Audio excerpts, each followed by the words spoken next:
पालक मंत्री संजय राठौड़ ने यवतमाल जिला अस्पताल का निरीक्षण किया, जहां अस्पताल की दुर्व्यवस्था उजागर हुई। 100 करोड़ रुपए खर्च के बावजूद निर्माण कार्य की गुणवत्ता संतोषजनक नहीं पाई गई। निरीक्षण के दौरान पता चला कि एमआरआई कक्ष का काम अधूरा है। हाल ही में लगाई गई टाइल्स उखड़ चुकी है और इमारत में कई जगहों पर पानी टपक रहा है।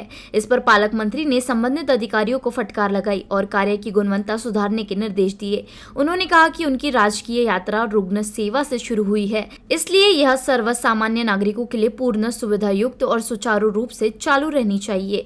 उन्होंने नियमित देखभाल और दुरुस्ती की भी आवश्यकता जताई। यवतमाळ वैद्यकीय महाविद्यालयामध्ये अनेक रुग्णांना सुख सोयी आणि चांगले उपचार आणि चांगल्या फॅसिलिटी मिळायला पाहिजे म्हणून केंद्र सरकार, राज्य सरकार आणि त्याच पद्धतीने जिल्हा नियोजन समिती, जिल्हा खनिज विकास निधीमधून जवळपास 100 करोड रुपये मंजूर झालेले आहे आणि त्याचं विविध स्तरावर काम या ठिकाणी चालू आहे। आज जिल्हा अधिकारी आणि जिल्हा पोलीस अधीक्षक आणि जिल्ह्यातले सर्व एचओडींना घेऊन आम्ही यवतमाळ वैद्यकीय महाविद्यालयाच्या वेगवेगळ्या गोष्टीचा आढावा या ठिकाणी घेतलेला आहे।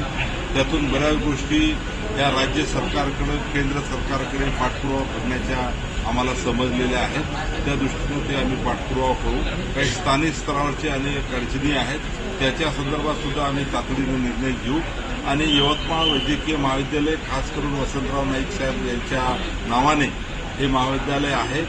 या महाविद्यालयामध्ये जिल्ह्यात परजिल्ह्यातून अनेक रुग्ण या ठिकाणी मोठ्या प्रमाणात उपचारासाठी येतात। त्या सर्व रुग्णांना चांगल्या पद्धतीच्या सुविधा आणि चांगले उपचार या ठिकाणी मिळावेत या दृष्टीनं खरं तर अनेक पदं रिक्त आहेत, ते पदं या ठिकाणी भरायची आहेत। स्वच्छतेच्या संदर्भात बीव्हीजी कंपनीसोबत आता शासनाने करार केलेला आहे। स्वच्छतेसाठी त्या बीव्हीजी कंपनीला पूर्ण स्वच्छता दिलेली आहे।